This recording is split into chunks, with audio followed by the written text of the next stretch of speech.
Saudações tricolores, começando mais um episódio, mais um papo aqui no Backstage Tricolor, você ligado no nosso canal aqui no YouTube. Hoje, Vitor, temos convidado especial, Vitor. Felipe Barros está com a gente aqui para bater esse papo, falar aí sobre um atleta que está sendo muito especulado no Grêmio e vamos então dar aí a abertura para Felipe Barros. Seja muito bem-vindo e se apresente para o torcedor tricolor que está nos acompanhando agora aqui no YouTube.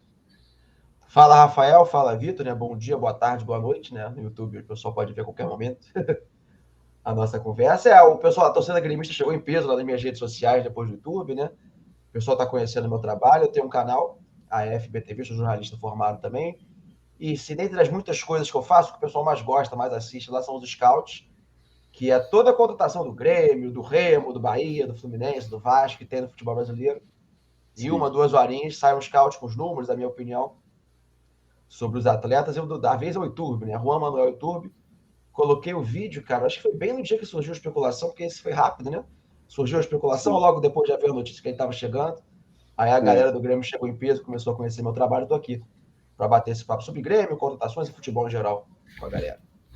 Show. O Iturbe, ele tá, né, bem próximo de assinar com o Grêmio, né? Já fecharam detalhes de contrato, salário, né? Eu queria saber o que tu viu nesses números, se tu acha que é um jogador que vai agregar, ou tu acha que isso aqui seria somente um jogador mesmo de elenco, que não vai fazer muita diferença? Cara, o Iturbe, assim, ele tem uma idade razoável ainda, se não me engano, ele tá com 30 anos, deixa eu ver aqui, é 30 anos.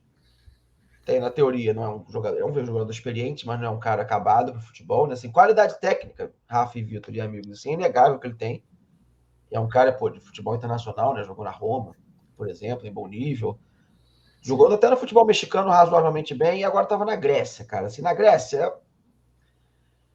não é assim a xepa do futebol, mas é um nível abaixo, por exemplo, do que a gente tem aqui no Brasil. Lá na Grécia, no Ares, ele vivia muito de lampejos. É um cara que tem a qualidade, como eu falei no começo, assim, um cara que tem a bola parada forte, um cara que finaliza de média distância, um cara que sabe dar um drible, tem uma velocidade razoável, só que ele tem que querer.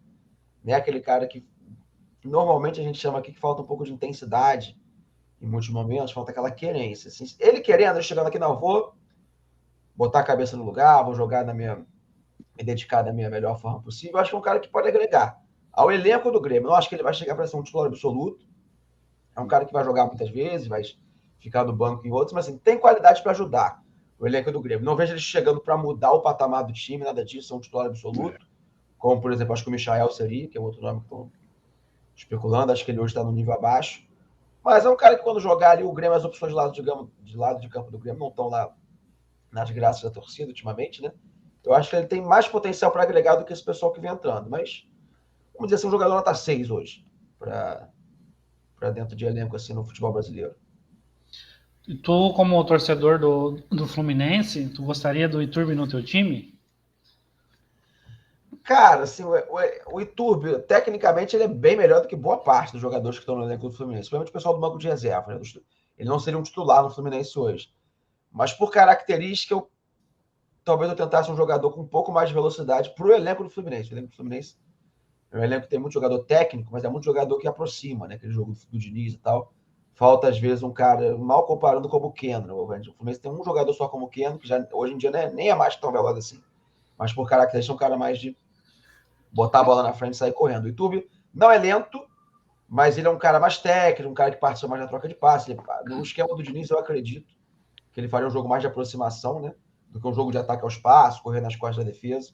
Não seria muito a do YouTube. Claro que se, por exemplo, o Fluminense não tiver, ele seria mais útil no banco do que muitos que entram, né? Mas eu acredito que ele também não seja tão barato. Então o Fluminense talvez tenha a bala na agulha hoje para investir num jogador do custo do YouTube, eu pensaria com outra característica. Certo, eu peço permissão para ti, Felipe, para espelhar aqui somente os dados que tu colocou no teu canal, se não tiver problema. Show, E aí, só para a gente dar mais uma ilustrada, né? Porque já terminou a temporada lá no campeonato grego, né? Sim, tá de férias no momento, né? Uhum. Deixa eu só carregar aqui. Ó, tá aí imagens do teu canal. Quer ver? Vai abriu, né? Juan Iturbe, 41 jogos, 22 como titular, 6 gols, 2 assistências, uma pré-assistência, né, que é o passe para a pessoa que vai dar assistência. 23 passes para finalização, 41 finalizações, né, 24% no gol, né, aquela que vai em direção ao gol. Esse dia até estava assistindo sala de redação e teve gente lá comentando, mas na trave é no gol? Não, na trave não é no gol, se for na trave não. Gol, A gente tem que considerar aquilo que poderia entrar no gol, né, que claro, né, se o goleiro defendeu, beleza, mas conta com a finalização no gol. 12,2 perdas na posse de bola por 90 minutos, 76% de acerto nos passes, 5 cartões amarelos e 0 vermelhos. Tu chegou a ver também situação de lesão, né? Um jogador que não costuma se lesionar, né? Não, né? Eu tô com os números anotados aqui. É desde 2019 que não tem uma lesão, e até mesmo as lesões que teve nesse período. Acho que teve uma temporada, se não me engano, foi 2018. O ano de 2018 que ele teve uma lesão mais séria, que ele ficou um pouco mais da metade do ano machucado, metade do ano ali. De resto, poucas lesões. Isso é interessante, né? Porque um cara de 30 anos, assim, no futebol menos intenso como o grego, a gente fica preocupado e tal. O próprio Fluminense com o Marcelo, que veio da Grécia, também já se machuca. A cada 2 jogos machuca, fica um mês fora, né? Mas não é o caso do Iturbe. Ele é um cara que, clinicamente, tem um estado saudável. Vocês percebem aí, 41 jogos, assim, é bastante jogo para a realidade do Ares, na Grécia, que tem um campeonato local um pouquinho menor que o nosso, e não está nas Copas Europeias, normalmente 41 jogos é quase tudo possível. O que pega um pouquinho é 22 vezes como titular, né? Então, assim, ele estava sempre jogando, estava sempre disponível, ou seja, fisicamente está bem, mas por razões técnicas ou outras razões, acabava flertando muito com o banco de reservas. Certo, Felipe, tu fez alguma formação para estar aprendendo a trabalhar com scout, ou foi simplesmente de fuçar, meter a cara? Então, eu comecei com fuçando, metendo a cara, né, que eu tive antes de eu ter o meu canal lá, em 2015, época dos dinossauros hoje em dia, né? Eu tinha um site que era escrito, né? Aí lá no finalzinho dele eu já comecei a ficar colocando materiais tipo isso que eu faço, de janela, de número, jogador. Aí eu fui trabalhar a partir disso numa empresa de análise de desempenho. Não tenho formação, não fiz um curso, por mais que lá eles fizessem um treinamento e tal, mas assim, dentro dessa empresa eu era o cara, hoje o pessoal abre um SofaScore da vida e tem lá o mapa de calor, tem lá as estatísticas dos jogadores. Eu era o cara que fazia os números chegarem a esse tipo de plataforma, ficava lá computando dado durante o jogo, vendo o jogo. O cara deu um passe, apertava onde foi o passe, o que aconteceu, para onde foi. Então eu fiquei uns 2 anos trabalhando com isso, eu peguei uma certa aptidão pelo mundo e aprendi a mexer nos softwares, né? Isso foi importante nesse período. Aí pandemia e tal, eu falei, quer saber, eu vou criar um canal aqui, vou trazer as informações. Eu sempre gostei de, por mais de estar no Rio de Janeiro, né, estou no eixo aqui do futebol, né, o pessoal, a mídia, a grande mídia gosta muito de falar muito dos times daqui de São Paulo, os daqui o Flamengo, né, e o pessoal de São Paulo. Eu falei, não, quer saber, eu vou criar um canal para tentar falar com todo mundo, desde os 12 grandes até os times que são grandes também, mas estão mais o pessoal do Nordeste, do Norte. Então, aí comecei, vai dar 3 anos de canal aí daqui a pouco. Certo. Tu consegue explicar para a gente como é que é feito o mapa de calor nessa parte, né, da análise? É fácil, o mapa. Quando eu tinha esse pensamento antes, nós falávamos, como é que os caras conseguem isso, cara? Muita gente deve ficar achando que tem a maquininha no corpo do cara, né? Tipo, GPS, né? Mas não é nada disso, assim, é na mão que se faz o mapa de calor. Lá na empresa que eu trabalhava, que eu fico em todas, assim, você estava vendo o jogo, né? Você tem um laptop para você computar os dados. Eram 2 pessoas por time que faziam a análise. E uma que só estava ali apertando, assim, era um touchscreen de um campo, né? Você encostava na parte do campo onde o cara encostou na bola, por exemplo. O Iturbe matou a bola. Aí eu apertava na ponta direita, eu clicava com o dedinho ali na parte que era, falava Iturbe, tinha um código, né? Iturbe AR, seria isso na época lá. Aí o cara do laptop digitava, pum. Aí, conforme acabava o jogo, a quantidade de vezes que você clicou com cada ação, lá o software entendia que era um ponto de contato com a bola e saiu o mapa de calor. Por isso que eu sempre falo, o mapa de calor, ele não é por onde o cara estava se mexendo no campo, não. São os pontos de contato dele com a bola. Né? Se o cara ficou correndo igual um doidão na ponta esquerda, não pegou na bola nenhuma vez, depois foi da ponta direita, pegou 5 vezes na bola ali, o mapa de calor vai mostrar só a ponta direita. Sim. Então, em regra geral, quando se apresenta um mapa de calor, é somente onde ele teve contato com a bola. Sim, são as ações com bola. ele pode estar assim, marcando, mas ele interceptou, ele tomou um drible. Contato com a bola é um pouco de exagero para você tomar um drible, por exemplo, você encostar na bola, conta. São ações assim efetivas dentro de campo, né? Olha que você computa algum dado para o cara, alguma ação. Se mexer no campo sem fazer nada. Se ele estava participando num lance, aí vai computar. Isso. Certo. É que eu trabalhei um tempo, foi um tempo bem curto aqui no time da cidade, o Joinville Sport Clube. Né? Fiz um estágio, na verdade. E os clubes, eles têm GPS nos jogadores, né? Na verdade, o Joinville ele não tinha condições de ter GPS em todos os jogadores. Aí eles escolhiam lá os 6 jogadores que iam ter GPS ao longo da partida. E aí eu acho que naquele, né, para o clube, sim, aí eles faziam em relação ao que na movimentação dele no geral, né? Não seria somente a parte de contato com a bola. Assim, é isso. A tecnologia que eu trabalhei foi essa, né? Claro que internamente as pessoas podem ter outros tipos de forma de computar, mas isso que a gente vê usualmente por aí são todos seguindo essa linha. O GPS ele deve te dar muito mais coisa do que o mapa de calor, né? Que a gente dê velocidade média, te dá a intensidade do cara ali se movimentando, aí são outras coisas que ele vai te dar, mas aí é realmente uma tecnologia mais para frente. Sim, com certeza. Tu quer fazer alguma pergunta para ele, Rafael? Eu tava lembrando aqui da época do Brasileiro de 2016, que eu fui convidado pelo José Renato, que era, na época, editor-chefe da revista Placar. Então ele me colocou, né, na incumbência de avaliar os atletas para a bola de prata, né, que é o prêmio, vamos dizer, o mais badalado, né, no futebol brasileiro.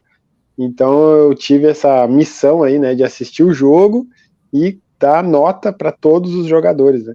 E cara, vou te falar, é difícil ser justo, né? Porque às vezes pode ser que uma jogada ali não te chamou tanta atenção, tu não deu uma avaliação muito boa, mas pro torcedor, nossa, aquela jogada foi incrível, ele merecia uma nota maior. Então é bem difícil assim essa questão de nota, né? Então eu imagino que para análise de desempenho tem como ser mais justo, né? Porque tu não vai dar nota, né? Tu vai analisar com números, e números são fatos, contra fatos não há argumentos. Não sei se Felipe tem uma opinião sobre isso. É uma questão interessante. Em relação à nota, é um caos mesmo. Acho que nunca recebi essa missão, graças a Deus, porque é muito difícil, cara. E você, quando vai dar nota, você tem que assim, vou dar nota em um jogo, é mais fácil, mas vou fazer isso mais vezes. Você tem que ter um critério. Você fala, o que é o meu 10, o que é um 7? Porque ao longo da trajetória você vai se pegar um monte de vezes que eu fiz cagada aqui. Como é que eu dei um 6 aqui, agora eu vou dar um 6,5? Esse cara jogou menos, jogou mais. É complicado. Mas em relação ao número, cara, eu acho que os números, eles são muito legais para você ter um norte, você começar uma análise. Né? Mas assim, a parte empírica sempre tem que existir. Não dá, até eu, às vezes eu me pego em contradição. Não me pego em contradição porque eu estou falando isso aqui, mas quando a pessoa vem, mas você trabalha com número, como é que você está falando que o número não é tudo? Porque não é. Você tem que ter o número, a partir do número você tem que tentar analisar eles. Por exemplo, todo jogador que joga no Brasil, quando a gente vai fazer uma análise de número, ele joga o estadual, né? Então, por exemplo, ontem o Remo anunciou o Elton, centroavante Elton, aquele, né, que jogou no Vasco, no Corinthians, um monte de time.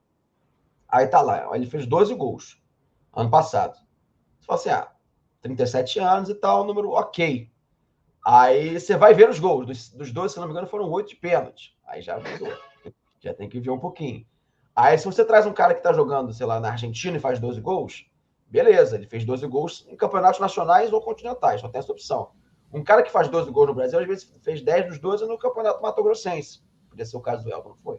Mas tem isso, né? Você tem que sempre ir analisando. Gosto muito de fazer isso nos meus scouts, quando contrato centroavante, do rival de vocês, agora eu fiz, do Valência. Ele fez lá 33 gols no ano, foram 14 de pênalti. Quantos gols desses 33 desempataram o jogo? Acho um gol que desempata o jogo que vale mais do que um gol quando tá 5-0, 4-0. Então, isso são números também, mas são interpretação de números. Isso né? aí. Contexto, qual tipo de time ele está jogando, joga no contra-ataque, joga com a bola, joga com menos. Às vezes um volante recupera muito pouco a posse de bola naquela temporada, mas o time dele tem 80% de posse de bola em média. Então, como é que ele vai retomar a bola se a bola está sempre com ele? Então, tem algumas coisinhas que vão além dos números que a gente tem que tentar olhar um pouquinho. Vou aproveitar, Vitor, fazer mais uma. na questão de jogador de segundo tempo. Eu lembro que o Denilson foi denominado como jogador de segundo tempo e ganhou uma Copa do Mundo sendo jogador de segundo tempo. Então, realmente, ele levou bem esse nome, só que, claro, pela seleção, né? Pelo Betis, que eu me lembro, ele era titular. Como que faz, Felipe, para definir, assim, pelos números, tipo, esse jogador aqui é de segundo tempo. Pode contratar que vai ser uma arma para quando o jogo estiver precisando um gás ali, né? Então, isso já é uma coisa que você tem que ser mais com uma análise empírica também, né? Para você avaliar a parte do gás, da velocidade, porque muitas vezes a gente tende a falar que os jogadores de segundo tempo são aqueles caras que correm, né? Que são os que entram para pegar time cansado ou jogar no contra-ataque. Isso aí realmente você é só vendo. E lá no canal tem por exemplo, o YouTube. Eu não peguei os números e fiz o vídeo. Eu vi muito do YouTube também. Então, esse é o tipo de coisa que você pesca vendo, né? Um pouco do jogador. Mas uma análise também que você pode fazer para tentar chegar em efetividade, não só uma média bruta e simples, que é olhar por minutagem. Eu, quando vou tirar a média, tanto que o Vitor colocou lá os números do canal, repare, aquela média de perda da posse de bola não está por jogo, eu coloco por 90 minutos. Porque muitos jogadores o YouTube fez 41 jogos, mas metade ele veio do banco, às vezes ele jogou 5 minutos naquele jogo. Então eu vou aplicar uma média cortando como se ele tivesse jogado 90? Não. Então quando eu pego média das coisas, eu pego sempre média a cada 90 minutos. A cada vez entrou 10 minutos a cada 9 jogos, deu um jogo. Né? Então, se ele tivesse ficado os 90 minutos em campo, qual teria sido a média dele naquela temporada em relação a estatística X? Acho que nada tira a parte empírica, mas tentando responder a sua pergunta, acho que tentando pegar a média por minutagem, assim, melhora um pouco a situação. Show. Vai lá, Vitor. Teve uma situação, né, que tu tá comentando essa parte, tem a parte empírica e a parte de fazer a análise dos dados ali, né? Teve uma situação que aconteceu no Manchester United, não vou saber que época foi, mas o que aconteceu? Tinha um zagueiro que ele tava com uma média muito baixa de desarme. Aí, inclusive, o clube pegou e mandou embora. Não, o cara não desarma. Só que eles não pararam para analisar o quantas bolas que ele se antecipava e cortava antes do adversário pegar a bola. Então o cara era extremamente mais efetivo do que se imaginava, muito acima da média, e por um erro de análise mandaram o cara embora. Depois, na outra temporada, recontrataram porque perceberam a cagada que estavam fazendo, né, de simplesmente pegar, pelo número aqui tá dizendo que o cara é ruim, mas não é. Depende de como você está olhando, né? Eu costumo dizer o seguinte, né, que existem as ciências exatas e as ciências que a gente não consegue calcular todas as variáveis possíveis. Né? E o futebol é uma ciência que tem muitas variáveis. Né? E a análise de desempenho vem para a gente conseguir controlar algumas a mais. Ainda tem mais um monte que vai variar. Né? Tem toda a parte psicológica, tem N questões. Né? Eu queria ver contigo também, Felipe, porque assim, né, eu costumo dar uma olhadinha em questão de dados de vez em quando. Então, por exemplo, tem o Footstats que faz scout também, e eles têm o índice deles, o SofaScore também tem o índice deles. Eu queria saber se tu já teve essa pretensão de criar teu próprio índice, né, um algoritmo, né, para pontuar os jogadores, até porque o meu colega lá que eu trabalhei lá no Joinville, né, que na verdade era meu chefe, ele criou o algoritmo dele, né, ele abria lá o All Scout, e aí jogava lá na planilha que ele criou lá, que gerava um número, e ali ele já sabia, se tipo, quando o time contratava, ele já sabia como é que aquele cara ia desempenhar. Assim, esse cara aí não vai ficar nem no banco. Estão contratando para ser titular, mal vai jogar, porque esse cara, pelos dados que eu colhi aqui e joguei no meu algoritmo, ele está com uma pontuação bem abaixo, né? E até já vou falar mais uma informação aqui. Seguramente você sabe disso, né, Felipe? Que você está mais na área do que eu. Nem sempre o time escuta quem está lá na análise de desempenho, né? Raramente.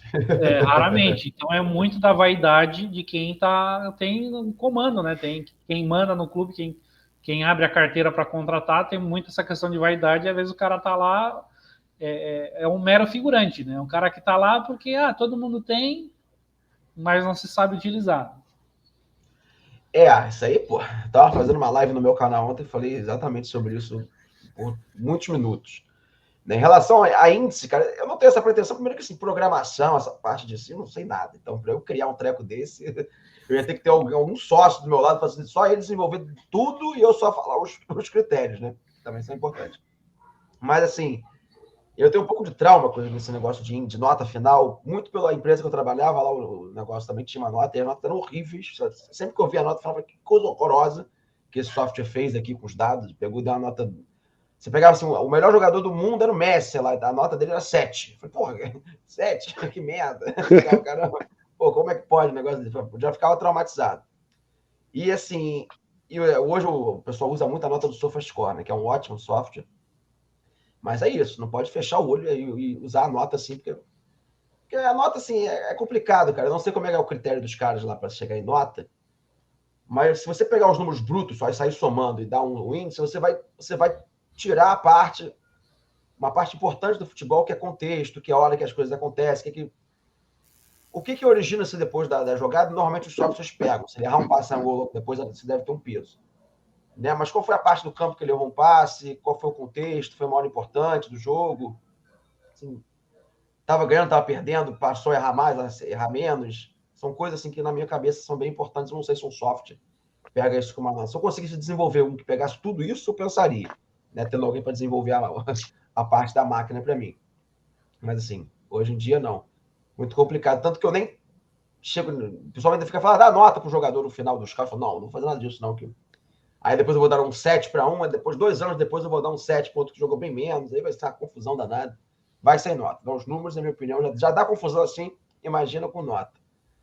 Né? Em relação ao que você falou dos scouts dos clubes, cara, é exatamente isso. E claro que tem clubes e clubes, tem uns que estão bem melhores do que outros, nesse sentido, mas eu tive, não sei, me estendendo um pouco, né? Eu tive uma breve experiência no Botafogo, antes de ter canal, essas coisas. Eu não estava trabalhando no Botafogo, não, mas eu estava com pessoas, Botafogo bem pré-SAF, aquela coisa horrorosa que era. Pessoas que tinham contato com quem contratava lá, com Montenegro, aquela turma toda. Né? E eles ficavam me pedindo consultoria e tal, me mandavam a lista de nome de jogador. O cara falou, cara, vamos botar você para ser o nosso scout aqui. Os caras queriam virar presidente do clube, enfim, confusão danada lá. Aí veio com a lista, assim, eu falei, mas que diabo de lista é essa? Por que tem que contratar alguém disso aqui, cara? Só tem um jogador ruim aqui, não tem que contratar ninguém daqui. Não, filho, mas veja bem, é que nós queremos dispensar lá o Cícero e o Diego Souza, são do Uran, né? E como é que a gente vai dispensar? O salário deles é alto, o Uran até topa, mas tem que botar uns 2, 3 dele aqui no clube e tal. Para compensar. Eu, porra, que isso, cara? Estão me chamando para quê, então? Você não tem nada, não serve ninguém disso aqui, não. Ele, não, mas é sério, tem que sair alguém daqui. Aí veio uma segunda lista, não lembro se era do Durão, se já era de outro. Aí nessa brincadeira toda que o Pedro Raul foi para lá. Eu falei, ó, não é craque não, tá? Mas já que tem que ser alguém desse universo aqui, esse aqui serve. Aí ele foi pro Botafogo, lá quando ele estava no Goianiense, antes, né? Então, eu peguei um certo ranço com o clube assim, de futebol nessa experiência. Falei, cara, eu não consigo nem muitas vezes criticar os funcionários do scout, porque, pô, muitas vezes eles não têm culpa, cara. Tem os nomes, você, pô, a torcida do Grêmio sabe bem. O Thiago Santos, que saiu daí para vir para cá, pô, tem scout nisso, gente. O Fernando Diniz, que ele fica lá nas entrevistas falando que ele pediu o cara, não pediu. O Thiago Santos tem a ver com o modelo do Diniz. Você tem uma equipe de scout, os caras falam, o Thiago Santos tem tudo a ver com esse modelo de jogo do Fluminense. Não tem, né? A gente sabe de onde vem essas contratações, né? Ai, genial. Ó, eu quero só tocar um pouco no assunto seleção brasileira, né, que interinamente está nas mãos de Ramon Menezes, que foi um genial camisa 10. Mas como técnico... né? Eu quero perguntar para o Felipe, como torcedor do Fluminense, né? André e Nino. O Nino foi cortado, infelizmente, se machucou, né? Mas os dois convocados para a seleção brasileira aí, André e Nino. Queria saber se eles realmente são selecionáveis, são aquele jogador que o torcedor aponta o dedo, esse é seleção, André é seleção. Tipo, é nesse nível, ou daqui a pouco o André e o Nino são daquele cara ali, vamos chamar eles para a seleção. Não que tu saiba disso, tá? Mas, tipo, só pra gente tentar entender. Não, assim, o André, com certeza, sim. O André é um nível bem acima. Eu acho que ele tá fazendo hora extra. Assim. Tomara que o estagiário que fique fazendo, mas tá fazendo hora extra. Né? Já. E assim, parece que tem um acordo de gratidão e tal para ele ficar até dezembro. O mercado já teria saído, né? Sim. Nesse vende mal pra caramba também, não sei qual foi o nível de proposta que chegou. Mas ele, sim, ele tem força física, tem qualidade técnica, tem maturidade. Toma muito cartão de reclamação. Resolvendo isso, ele fica bem nesse quesito. O Nino, cara, o Nino é bom jogador, ele tá numa fase muito boa, mas esse já é um nível abaixo. Eu acho que no momento de renovação, pós-Copa, você testando ali, vale uma convocação para ver como ele se sai. Mas ele, no longo prazo, assim, ele já é um pouco mais velho que o André também. Eu acho que ele tem menos potencial de Copa do Mundo do que outros zagueiros que estão por aí. Mas é um cara que pode ser testado. Não acho que seja jabá, não. Acho que assim, tem nível. O que ele estava jogando esse ano vale uma convocação para a gente ver. Tem gente pior sendo convocada. Né? Mas o André é um jogador que eu acho que a partir do ano que vem vai estar tipo, em primeira prateleira de futebol europeu. Se não for, vai para algum time médio para rapidamente ascender. O Nino não. Acho que o Nino deve fazer carreira no Brasil mesmo. Espero que seja no Fluminense. É um zagueiro de um nível atrás. Por mais que, sim, também não é velho, pode ainda evoluir um pouquinho. Ele esse ano, por exemplo, já está bem melhor do que estava no ano passado. Mas assim, ele e o André tem uma distância. Aqui, um que machucou ontem também, de novo, vai ficar meses fora. Que esse, para mim, é o que tem mais potencial de todos, é o Alexander. Que tem 18 anos. Só que ele estava machucado, aí voltou a treinar essa semana, machucou de novo, vai ficar 3 meses fora. Aí eu não sei se vai voltar depois bem, isso, menina, se pode... Às vezes acaba com a carreira, né? Mas esse tinha muito potencial também. Tem, né? Ele estava no Sul-Americano Sub-20, né? Foi titular. Ia para a Copa agora, o Fluminense não liberou. Se soubesse que ia acontecer tudo isso, tinha liberado, né? Às vezes não tinha machucado. Né? Verdade. Só para dar tempo aqui da gente fazer, né? Eu quero deixar uma homenagem ao Benair, né? Que faleceu hoje, pela manhã em Biguaçu. Né, porque a gente já está se encaminhando aqui para o final aqui do episódio de hoje, né? Quem chegou até aqui, curta, comente, compartilhe, se inscreva no canal. Fica o convite também para participar do canal do Felipe Barros, né? Que é FBTV. Acha muito fácil aqui no YouTube, né? Fica a nossa dica. Eu vou botar o rostinho dele aqui do Albeneiro na tela para o pessoal ver quem é e ficar a nossa homenagem, né? Jogou no Grêmio, jogou junto com o Renato. Né, faleceu hoje com 65 anos, jogou no Grêmio em 84 e 86, fez 36 jogos, 21 gols, né, uma média superior a mais do que um gol a cada 2 partidas, né, então não fazia num, fazia no outro. Terceiro maior artilheiro da história do Figueirense, fez 93 gols em 221 jogos. Né, o pessoal gosta de às vezes fazer números, né, um jogador somado com outro, né, já que ele jogou com o Renato, que hoje é o nosso treinador, juntos fizeram 10 jogos, são 7 vitórias, 2 empates e 1 derrota somente. Eu vou compartilhar aqui um gol que ele fez, é um videozinho curtinho, um gol que ele fez no Campeonato Gaúcho contra o Pelotas. Deixa eu só abrir aqui.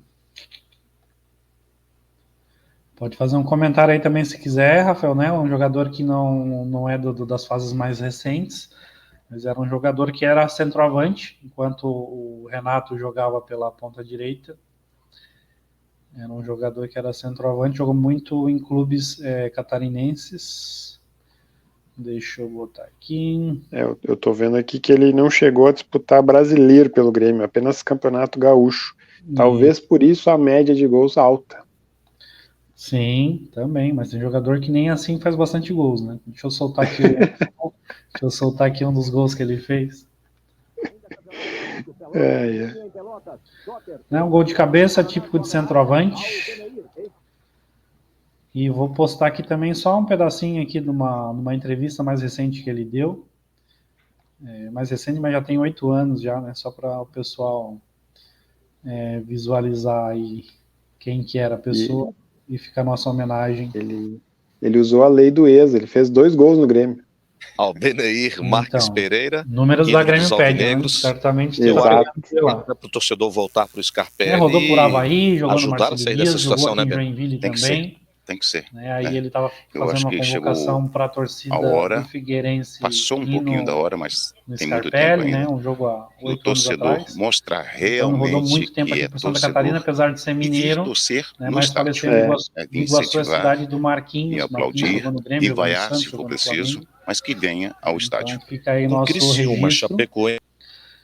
Então vamos para a nossa parte final aqui do backstage tricolor. Eu queria ver de novo com o Felipe. Agora, nessa altura do campeonato, tanto o Grêmio quanto o Fluminense estão com a mesma pontuação, estão com números parecidos. Eu queria saber o que tu espera do Fluminense nessa temporada, se é um time que vai buscar uma vaga direta para a fase de grupos da Libertadores, vai brigar por mais coisa ou por menos. O que tu acredita que esse time vai conseguir entregar? Então, assim, no brasileiro, eu acho que a briga é Libertadores. No título não tem como, porque o elenco é muito curto. O time titular do Fluminense, se ninguém se machucasse, coisa que já não vai acontecer, já machucou. Fosse assim, igual ano passado não machucou ninguém, né? Fosse assim, de todo mundo jogar todas direto. Aí dava. Mas machucando e tal, qualquer peça que vem do banco já cai muito. Tem uns 11 ali só. E o Lima é o 12º. Tirando esses 12 ali, qualquer troca que faz, cai muito o nível. Então, para brasileiro não tem como. Acho que vai brigar por Libertadores. O G6 hoje em dia te dá vaga direta. No fim das contas, acaba sendo isso, na prática, né?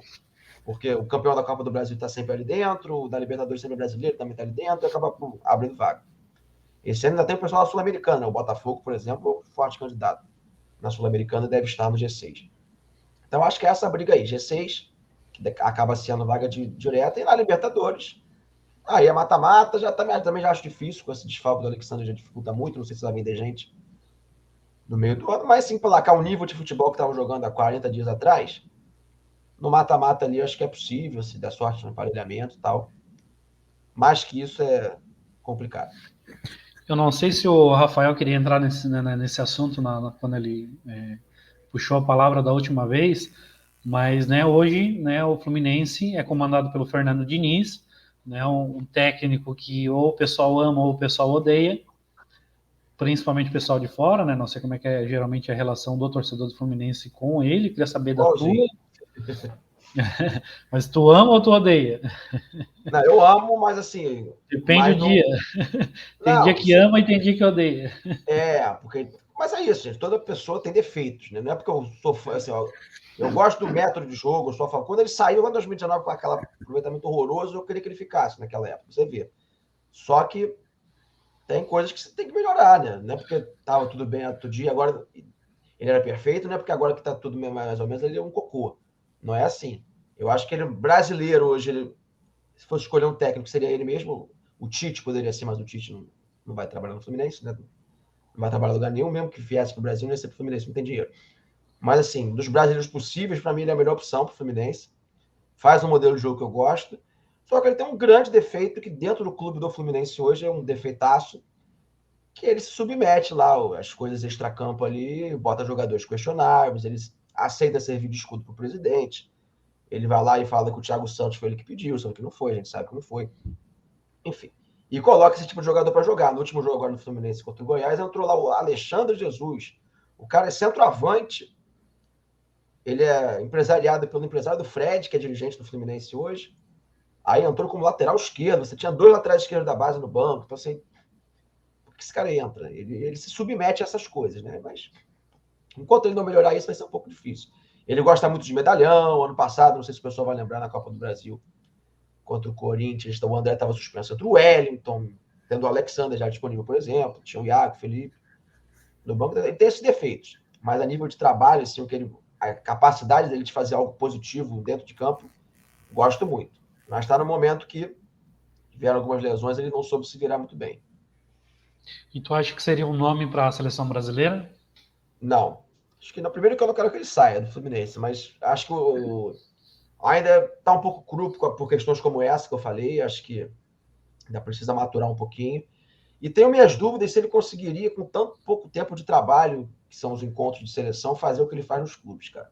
No próprio Fluminense agora, até começar a jogar desse jeito, quando ele chegou no ano passado, demorou uns 2 meses, assim. Não é tão rápido. Certo. Quer fazer alguma pergunta, Rafael? Sim, eu quero saber do Felipe se era um defensor do Fábio, naquela época em que todo mundo dizia Fábio é seleção, o que é isso? Olha quem eles convocam. Se era defensor do Fábio, e hoje, se é legal ter o Fábio no seu clube, né? Porque não se esperava o Fábio sair do Cruzeiro, né? E hoje o Fábio tá no Fluminense e fazendo defesa pra caramba, pelo que eu tenho visto. Eu acho que o Fábio, na época do Cruzeiro, se ele jogasse num time aqui do Rio de São Paulo, ele tinha ido para a seleção. Mas eu acho que ele nunca foi, né? Se foi muito pouco. Teria ido mais vezes. Eu não sei se ele tem jogado Copa do Mundo, porque os goleiros que concorriam também eram muito bons. Mas ter sido testado, ter tido mais oportunidade, realmente acho que ele foi um pouco injustiçado. Eu não fazia campanha, coro, Mas assim, você vê e fala, pô, dava, né? Pô, caramba, chegou um dado momento que você percebeu, tipo o Dudu do Palmeiras, que não vai nunca, e esse joga mesmo, né? Mas não vai nunca, você nunca sabe por que nunca. Hoje em dia não tem mais que ir, mas lá atrás podia ter ido. E hoje em dia é bom, tá num nível muito alto, o Fábio, né? Esse ano, especificamente, ele tem uma falha só, que foi um jogo contra o Vasco, que ele com o pé erra, né? Mas com a mão, esse ano tá impressionante. O Fluminense não tomou algumas goleadas esse ano muito por conta dele, tá?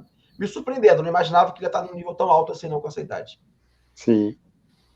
E o Marcelo, Cano, esses caras, o Ganso, né? Esses caras conhecidos mundialmente, né? E como que é ter essas estrelas, né, no clube? Porque é difícil, né? Gerir estrelas, ainda mais o Fernando Diniz, né? Sendo um cara um pouquinho, de vez em quando, estressado. Nesse caso, esses caras parecem ser muito tranquilos, assim, nunca teve problema nenhum deles no. Porque estão todos há muito tempo no Fluminense, né? O Ganso está desde 2019, o Ares está desde 21, o Cano desde o ano passado. Tá todo mundo aí há bastante tempo. O Marcelo chegou aí mais recente. Nunca teve nenhum problema. Não são bons jogadores, são jogadores muito bons, né? O Marcelo, infelizmente, fisicamente, não está mais bem, né? Se tivesse também não estaria no Fluminense. Esse é um pecado, tá? Nunca conseguindo ter sequência.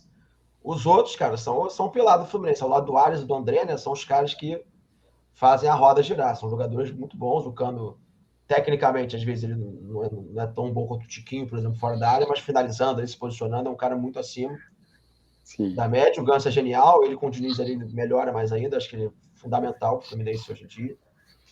O Ganso é outro que o pessoal ama ou odeia, né? Ou estão amando ele, ou estão xingando ele também de maneira exagerada. O Ares, para mim, ele era o melhor jogador do Fluminense na temporada até um mês, aí ele caiu um pouquinho agora. São jogadores, assim, muito bons. É o que salva o Fluminense, né? E por sorte, tirando o André, eles são todos mais experientes, né? A tendência é que eles fiquem um tempo ainda no Fluminense, não saem, não sejam vendidos. Nem nada. O Ares tem 26 anos, eles talvez chame a atenção do mercado árabe aí. Mas tendência que fiquem mais uns 2, 3 anos no Fluminense, ainda bem. Vai ser a espinha dorsal pelos próximos anos aí. Eu queria deixar 2 perguntas em uma, até para a gente finalizar, né? E também já quero citar aqui o encontro entre Grêmio e Fluminense vai ser nas finais dos turnos, né?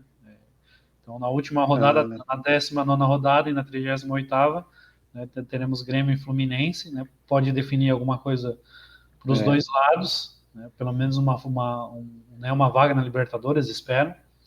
Eu queria saber se tu é do pessoal que joga Futebol Manager, chegou a jogar Championship Manager, e se tu também, já que tu faz, né, trabalha bastante com os scouts, se tu faz apostas de vez em quando.